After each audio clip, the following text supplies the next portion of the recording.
my name is Karen DiMiola, and I have the pleasure of interviewing Amy Meyerson for the History of Attorneys of Color project through the Connecticut Bar Foundation. Today is March 15th, 2023, and it is again my pleasure to interview Amy. Great, thanks, Karen. You're welcome. So we're going to do a little This Is Your Life. Okay. Because that's important for us. So let's talk about your childhood. I've seen some adorable photos of you as a little one. And if you could talk to us about sort of what was it like growing up for you, and sort of when was that first moment that you thought about being a lawyer? Well, I'm here today because my dad, after visiting the States, decided to immigrate here in 1961. His first job actually in the States was as a dishwasher for a restaurant in Long Island. Then he decided to settle in Louisiana, and a year later my mom joined him. He ended up getting a master's at LSU and also Tulane, and that's where I was born, in New Orleans. My brother and sister and I grew up in the South. It was a little bit difficult at times because we were mocked, I'll put it lightly, and often we would go to places where people wouldn't wait on us. And as young children, we had no idea why that was happening. And I think that sort of contributed a little bit to my being introverted early on, because I wouldn't understand when I went to a place in public how people would react so negatively towards me without me having done anything. So that was a lot of what it was like growing up in the South. But we became very engaged in the Asian Pacific American community. We went to Chinese school on Saturdays, and then we engaged in different cultural programs with the Asian community where we were growing up. And they gave me a sense of community. And so when I went through school and then eventually to high school, I participated in a lot of different activities. I was on the debate team and the mock trial team, but I was also on, volleyball, swimming, and track, and other programs, and took a lot of leadership positions, all because I felt a sense of community that way. Even though there were only a handful of Asian people in my school, I mean, literally maybe 5, including my brother, my sister, and I. But when I was in high school, I was able to participate in mock trial and debate, and we partnered with other colleges in the area who became our mentors and coaches, and that gave me an interest in going to pursue law as an ultimate career. Awesome. And what did you think about when you thought about being a lawyer? I mean, yes, mock trial and debate, those are important, community's important, but when I'm hearing your story, and we've known each other for couple decades. Yeah. So it feels new, right? I didn't recall that you lived in and grew up in New Orleans, one of my favorite cities. And so what did that feel like for you? And what did you think you wanted to do with a law degree? Well, initially I thought all, lawyers did, they were litigators. My high school swim coach was a volunteer coach. He was a lawyer, he was a litigator. He's also a state bar president, but gave his time to coach our swim team in high school. And with moot court, mock trial, I thought that was all litigation. And it wasn't until after I started having experience in the legal profession that I realized there are other practice areas that I found more interesting. And also that there's other ways that you can use a law degree besides just being a lawyer or having a trial practice. Absolutely. And obviously high school to college. If you could remind me where you went to college and what was your major and what were the activities that you were engaged in while in college? Sure. So I went to Duke University, and my major was political science and comparative studies. I was on the crew team, road crew for a semester or two to study abroad in China, where I met my now husband. We were studying in Nanjing University. I also started the Duke delegation to the North Carolina Student Legislature because it was an activity that I participated in when I was in high school. And I took the time after my freshman year to really engage in a lot of different things in the community and not let the school wash over me, which is something, as a freshman, I was just really going with the flow and not really getting any foothold in anything I was doing. I had a work-study job where I was a lifeguard, so I met a lot of people who were hanging out at the outside pool. But we also had other jobs working in research labs with the Duke Medical Center, and that also gave me an understanding of other types of areas that I could pursue. But ultimately, I decided to focus on the law after going to Duke undergrad. Some of my friends that I met at the pool were law students at Duke, and they suggested I go to the law library. So I went, and then they opened up the Martindale Hubble, which was not online, was only in book form, lots of volumes, and they suggested I focus on these firms that had more than a couple of pages, because those were the large law firms, and find out about them and see if there was any of those that I might be interested, possibly in working in after becoming a lawyer or when I went to law school. And I did that, and it turned out okay. It made some sense, and maybe it's because I just followed their guidance, but it was a good path for me. And you came to one of the best law schools in the country, the University of Connecticut School of Law. And what prompted you to come to Connecticut and to come to UConn specifically? And I love your phrase. You did not want your undergraduate experience to sort of wash over you, and it's perfect because it's sort of, I don't know, from my perspective, really emulates sort of who you are. Like you aren't somebody who just lets experiences wash over you without there being an impact. At least that's my perspective. You may disagree. And so you chose UConn for a particular reason. And so what was that? And what ways were you involved? I remember you had a significant leadership role on campus. And so if you could talk about that, I'd appreciate it. Sure, yeah. There were a couple of factors. I applied to actually 15 law schools, believe it or not. Got to do a number of different ones. UConn was incredibly attractive because at the time they were really trying to work on increasing their diversity in their student body. Offered me a very, very nice opportunity to come up, and so I did. Also, my husband was working as a banker in New York City and was interested in staying in the area, and so we ultimately thought we'd settle in Connecticut where his family is, and so it made sense. Some of the folks at some of the large law firms said that UConn was the best provincial law school they knew of, sometimes better than other schools, and so it had a good reputation. And so I joined the UConn law community. I didn't know anyone at all, but I came a week early and met some folks, and there were definitely some cliques that had already formed, people who grew up in West Hartford, whose dads were already prominent lawyers in Hartford, and so there were different groups. But at the time, there was also a Black Student Lawsuit Association and a Latino Lawsuit Association, but there wasn't an Asian Lawsuit Association. So my first year, I and a group of folks got together, and we founded the Asian American Lawsuit Association, which is still going really strong. So we're really happy about that. I also took the opportunity to participate in as many different activities as possible. I still worked as a computer teaching assistant with Westlaw Nexus on campus. I did a disability law legal clinic, which was fantastic. We worked with DCF and helping parents who had their rights temporarily on hold because of various issues they had to work through, and we helped to represent the parents in getting to be reunited with their children. I was a first-year representative on the Student Bar Association. I successfully wrote on to the International Law Journal. My first year being on the Law Journal, they put all the new members' names in a hat because we were going to Budapest for our symposium. And luckily, my name got drawn. So I got to go to Budapest that year. And then my third year, we went to Leiden for the symposium. So that was a great experience to go abroad. What else did I do? Oh, I played on the soccer team, mostly because if I didn't play, our team was going to forfeit. So I wasn't like a key player at all. And I lived in a two-family house on Oxford Street with 9 other law students, which is fantastic because although we were all competitive, we were all sharing information and different experiences, and it really helped to enhance my experience at UConn. There's probably a couple of things I just can't remember right off the top of my head. But I really did take some time because UConn is such a great size. It gave me an opportunity to get involved in a lot of different things. Sure. And again, right, you're involved in a lot of activities and you find your community. Did you feel during law school that you were treated differently because you were Asian American, or did you not feel that at all? I mean, you took the opportunity to create the student organization, and that takes a lot of support, collaboration, and effort. I have to say, when I first started initially, because I mentioned these other cliques, I felt that I wasn't immediately welcomed by that particular group of folks. But through study groups and the mock trial experience, I got to become friends with 2 of the people from that group, and then they all sort of accepted me in that group. But when I was forming the Asian American Lawsuit Association, there really were probably about 5 of us at the time, but we had non-Asian people, some of my housemates, who would come to our meetings and would be supportive, and we would join with BALSA and the Latino Law Student Association and doing different activities, and I think that helped with building the community. Excellent.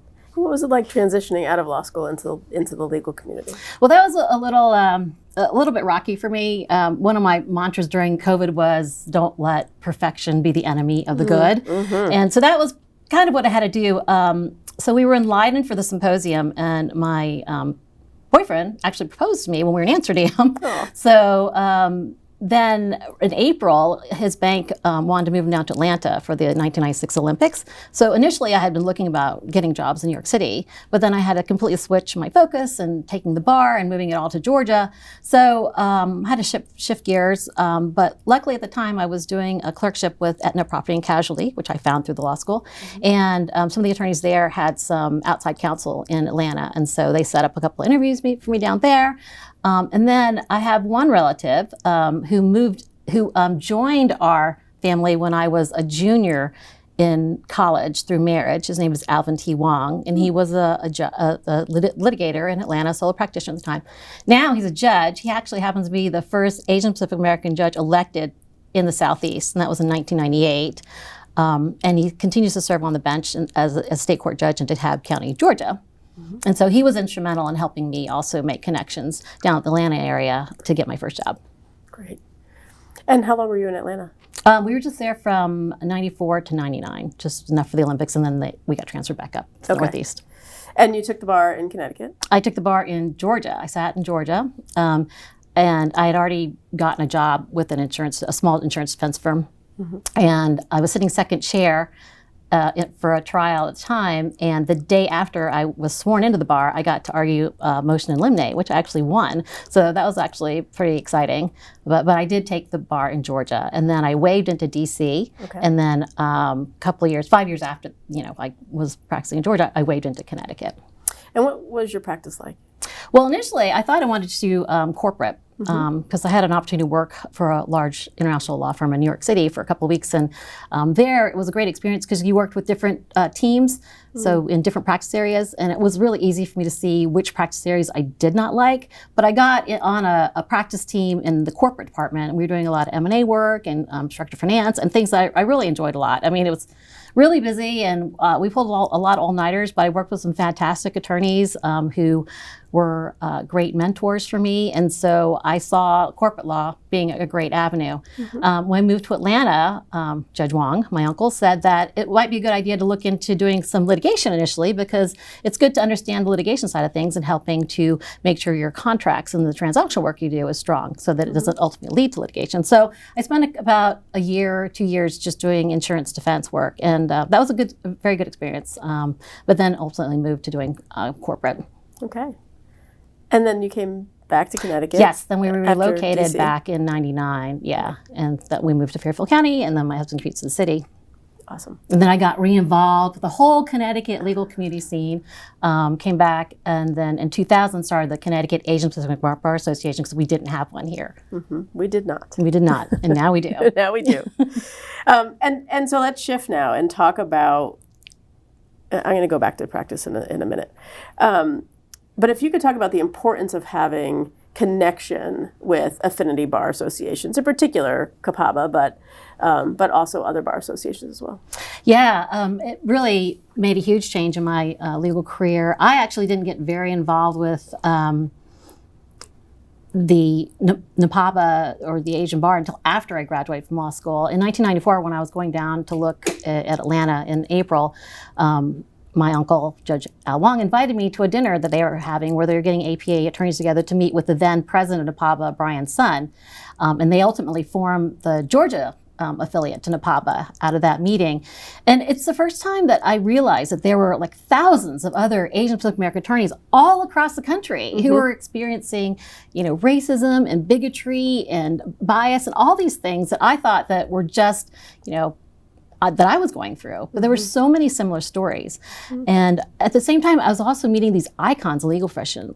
For example, Fred Korematsu and his attorney Dale Manami, and seeing that they were giving back to the legal communities and talking to law students and young lawyers and showing how they could be change agents, make a difference themselves. And so it was a very powerful experience, and that's why I became very involved in NAPABA and continue to support it. Mm-hmm.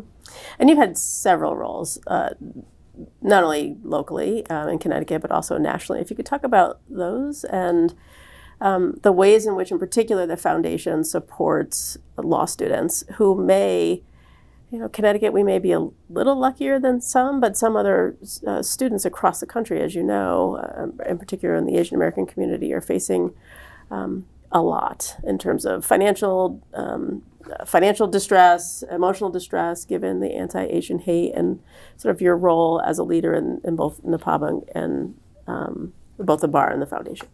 Yeah, sure. So, I joined the NAPABA board. Well, when I was in Georgia, I became the editor of the newsletter, and then joined the NAPABA board in 2001 as their VP Communications, and ultimately served as president of NAPABA in 2005, 2006, and then went on to chair the ABA's GP Solo, General Practice Law and Small Firm Division, and then went back to NAPABA to be their NAPABA Law Foundation president for a couple of years, and then got on the track for the Connecticut Bar Association, mostly thanks to you for convincing me to do it. And through the work at all the bar associations, the local, state, and national bar associations, we've been doing things to support students, and also students who have a passion for the protection of civil rights and human rights, and also wanting to do public good and protecting vulnerable communities. We've been doing a lot in NAPABA with the anti-Asian hate movement, making sure that students have support, can have their stories told, know where to go to get assistance. We're working with other organizations like AJC, and also working, with the legislature, the U.S. legislature, and also the state legislature on the anti-Asian hate crime, anti-Asian hate Act. And here in Connecticut, I'm co-chairing the Connecticut Hate Crimes Advisory Council along with Judge Douglas Levine. We're working to hopefully prevent and combat hate crimes through legislature and other avenues. Mm-hmm. So you've had a tremendous impact as a trailblazer in a number of organizations like the law school, creating CAPABA, creating APALSA at the law school, CAPABA in the state level, being involved in the Connecticut Bar Association, the ABA. What is the thing that you're most proud of as a lawyer? And then I'll ask personally, because they may be different. Yeah, well, as a lawyer, I have to say, I've gotten I've held different titles and gotten different accolades. But what I'm most proud of is the fact that people like you, friends of mine, prominent attorneys in the community, come to me with problems that their friends might have, any legal issues their friends have, and I'm just most proud of the fact that I can assist not only individuals but corporations and judges, other folks, and that people think I do it competently, and they continue to support me in my work. And I know as president of the Connecticut Bar Association, I had the opportunity to testify before the Judicial Compensation Commission to raise salaries for judges, which is really important for our increasing need for access to justice. And I was really pleased to be able to do that. I wouldn't have been able to do that had I not been involved in bar associations. Right. And is the answer the same on a personal level? So I think it really is. I really get a lot of enjoyment being a lawyer. I mean, there's so many different things I could do as a lawyer that I didn't realize when I initially decided to go into law back, when I left college. And the opportunities continue to open up, and it's really surprising. I mean, a couple of years ago, I could serve as the deputy representative to the United Nations from the ABA, and got to get involved in so many different aspects with the sustainable development projects they were doing. And those experiences have helped to I think benefit other projects that we're working on through bar associations and through my community. Absolutely. And if I asked your family, what thing would they be proud of? They don't really know all the things I've done. They know when my bar activities and volunteerism have kept me away from them, but at the same time, they've been on so many trips because of my bar association work. I think they are proud of what I do. I don't know if they completely understand everything that I do, but we got to go to Runnymede for the 800th anniversary of the Magna Carta when I was chairing GP Solo, which is an incredible activity. And so I think it's enhanced their lives as well as mine, but they don't really want to get into the nitty-gritty of what it is that we're doing exactly. Although my daughter and son now, he's a senior in college and she's a sophomore in high school. I feel that they are much more engaged with the concepts about the protection of democracy and the rule of law. And that's something I don't think that I was as aware of when I was in high school. So it's led to some very interesting discussions at home. Absolutely. Mm-hmm. What's next for you? Well, I have another year and a half on the ABA Board of Governors, so I'm going to do my best to continue to support the ABA's goals of promoting the profession, serving our members, eliminating bias and increasing diversity, and also promoting the rule of law. I'm going to continue to support the CBF and the CBA. Hope to do a lot more with things in Connecticut as well with our Hate Crimes Advisory Council, trying to get out more community awareness now that we've gotten a lot of the recommendations in place and some of the legislation we want to have passed. We really want to spread the word out to the community so that everyone can do what they can from where they are. Absolutely. So I've appreciated getting to know you a little more. You are, again, certainly a trailblazer. Certainly were an inspiration, not only to me, but to many others, and students at the law school have you to thank for creating an organization, because it's often really challenging for students, even in 2023, to feel like they belong within a community of law schools. Yeah. Well, it's nice that it's still going. I mean, that's the thing. That's when great. You start Yeah. something, you don't know if it's going to have longevity. So obviously there was a need, and I'm really glad that people have jumped on board to support it. Yeah, and all the ways in which you've been involved and a leader in our community, your impact will be not forgotten. Well, you were the by first. many, You were the first person of color to serve as president of the Connecticut bar. So you blaze a trail for those of us coming behind you. So yeah, that's true. But it's the ways in which I think that I appreciate that you are humble and that you do it from the heart, and because you think it's the right thing to do, and creating that community and not letting the universe wash over you and sort of taking charge is really important. So thank you for your time today. Thank you for participating in the Connecticut Bar Foundation's History of the Women of Color project, and I look forward to what's next for you. yeah, thank you. Thank you You're for welcome. this.